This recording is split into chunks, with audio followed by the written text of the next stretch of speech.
Qué gozo y qué alegría tan emocionante es saber que no somos simplemente un número por casualidad, no somos algo que sucedió por casualidad, no, sino que en realidad fuimos conocidos por Dios desde un pasado muy lejano, es decir, desde antes de la fundación del mundo.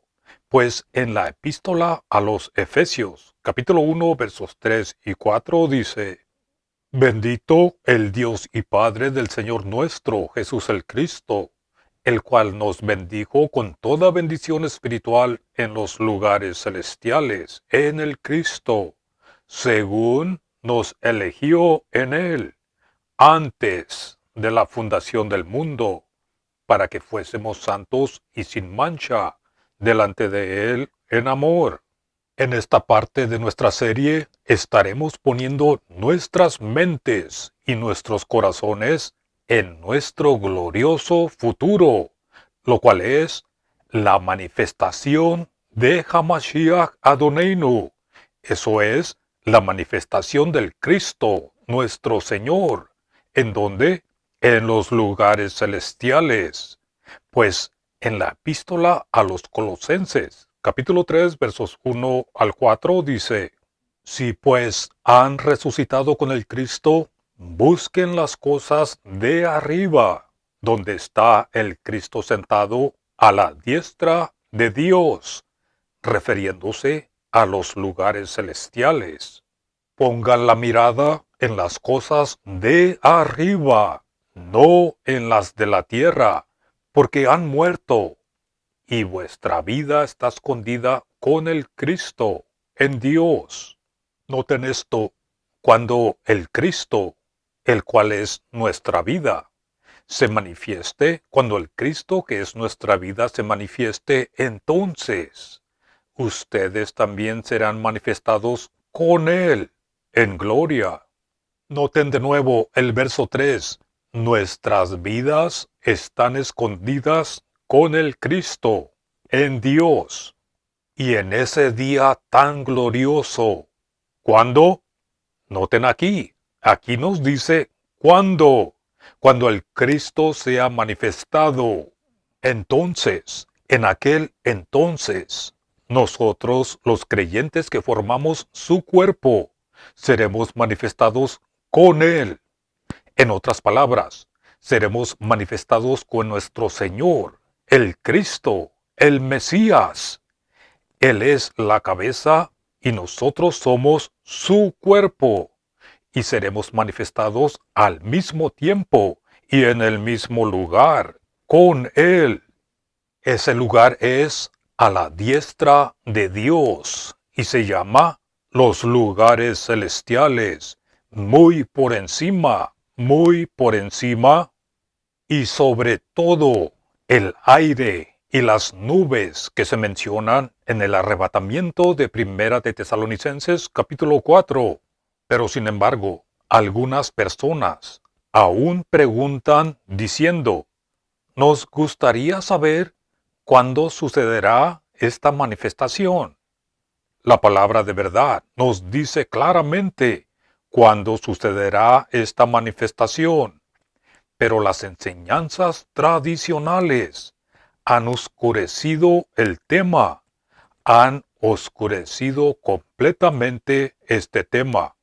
Escuchen esto: las enseñanzas tradicionales, los tradicionalistas, han oscurecido el tiempo de esta manifestación, porque están fascinados con un tal rapto secreto.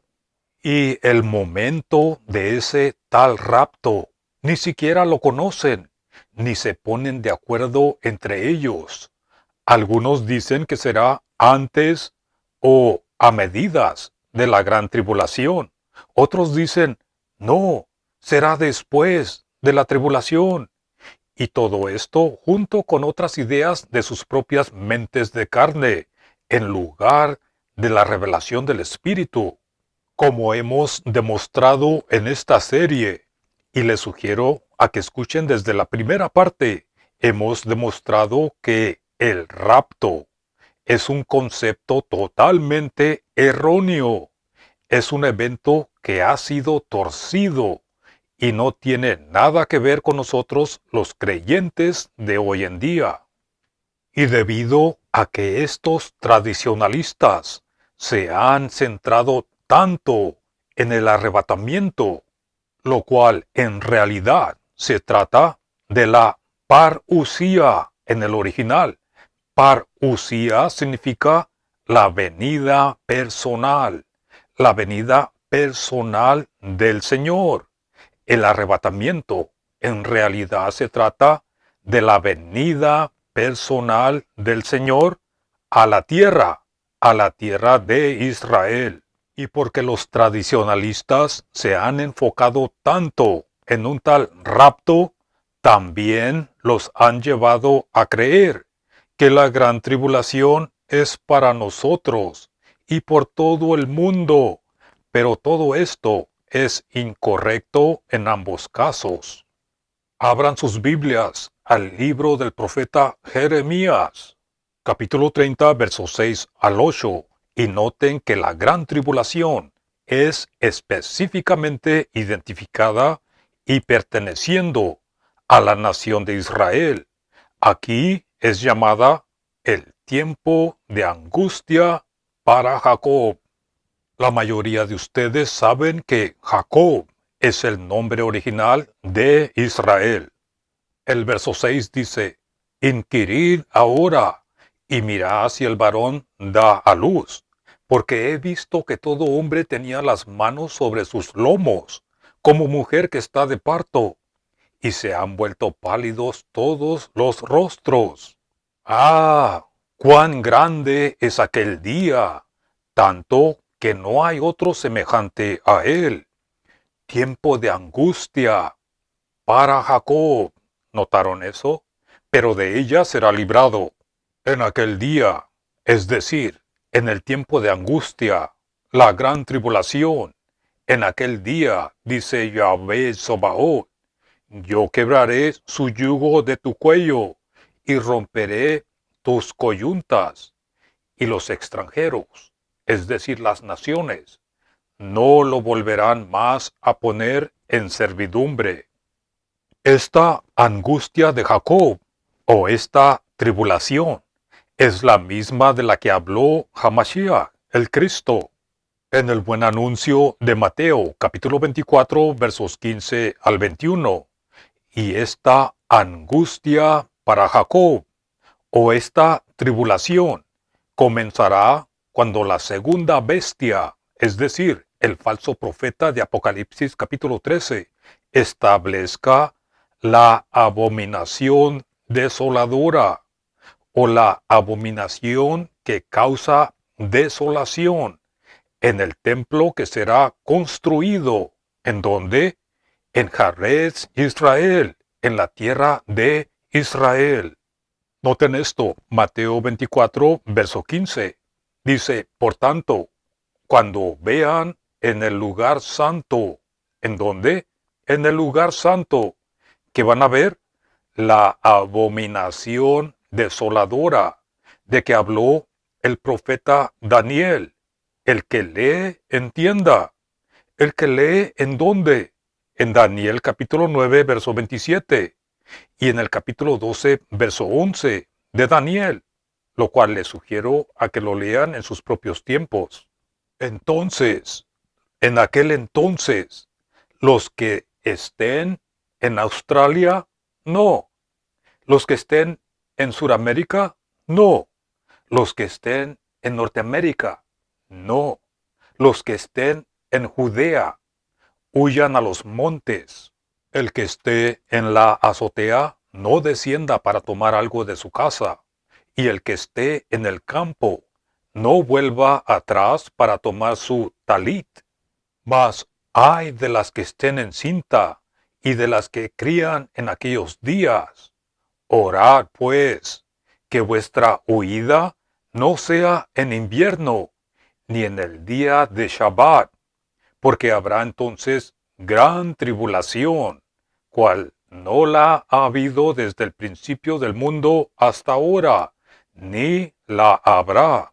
No podemos evitar de notar que el contexto de este pasaje específicamente se refiere a Israel.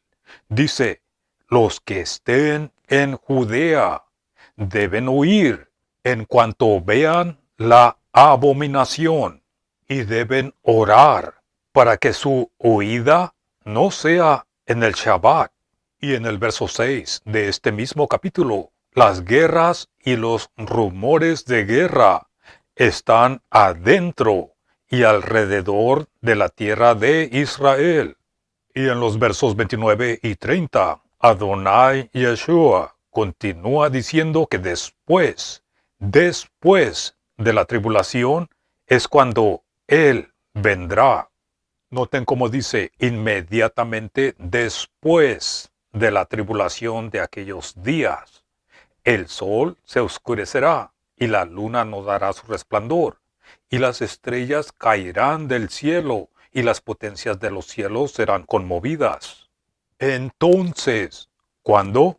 Inmediatamente después de la tribulación. Entonces aparecerá la señal del Hijo del Hombre en el cielo, y entonces lamentarán todas las tribus de la tierra, y verán al Hijo del Hombre viniendo sobre las nubes del cielo, con poder y gran gloria, y enviará sus ángeles con gran voz de trompeta, y juntarán a sus escogidos de los cuatro vientos desde un extremo del cielo hasta el otro. El Señor dice aquí claramente que sólo después de la tribulación de aquellos días, y en ese lugar, en Judea, en aquel entonces, el Hijo del Hombre, el cual es el Cristo, aparecerá en el cielo y descenderá en las nubes. Lo vuelvo a mencionar, el contexto de Mateo capítulo 24 no es un desenvolvimiento de eventos mundiales, sino que son eventos adentro y alrededor de Jerusalén, en esos últimos días, antes del regreso del Señor a Israel. ¿Qué más claro lo pudo decir el Señor? Después de la profanación del templo que será construido, y después de la tribulación, entonces y sólo entonces Él regresará. Las escrituras son muy claras. Aquí no hay una venida del Señor secreta en las nubes, ni antes de la abominación desoladora, ni antes de que se cumplan todos los días de la gran tribulación, que son 1260 días. En otras palabras, 3 años y medio. Algunos comentaristas tradicionales dicen que Mateo capítulo 24 se refiere a Israel y que el arrebatamiento de Primera de Tesalonicenses se refiere a la iglesia. Esa enseñanza debe ser evitada y descartada, porque noten lo siguiente: la trompeta de Mateo capítulo 24 y la trompeta en Primera de Corintios capítulo 15 y la trompeta del arrebatamiento en Primera de Tesalonicenses y las trompetas en el Apocalipsis son todas las mismas trompetas que representan el festival solemne de las trompetas. El sonar las trompetas es uno de los 7 festivales solemnes de Yahvé Elohim, dados a la nación de Israel, en el libro de Levíticos, capítulo 23. Entonces, ¿acaso son diferentes las trompetas de Mateo 24, Primera de Corintios 15, Primera de Tesalonicenses 4 y el Apocalipsis? Yo creo que no. Si la trompeta de Mateo capítulo 24 es para Israel, entonces, ¿cómo podemos cambiar la trompeta de Primera de Tesalonicenses capítulo 4 a una imaginada trompeta cristiana y silenciosa antes de las otras trompetas. Eso no tiene sentido. Las 7 festividades solemnes que se encuentran en el libro de Levíticos capítulo 23 indican y demuestran claramente los pasos en la historia y el futuro de la nación de Israel. Ahora noten esto, la Pascua y los panes sin levadura y el Festival de las Semanas, más conocido como Pentecostés. Estas 3 festividades solemnes ya recibieron su cumplimiento profético en la primera venida de Hamashiach, el Cristo. El próximo acontecimiento para Israel es la venida del Señor en el Festival de las Trompetas. Y no hay nada antes de las trompetas. No existe ningún evento secreto que nunca fue profetizado, como el imaginado rapto secreto.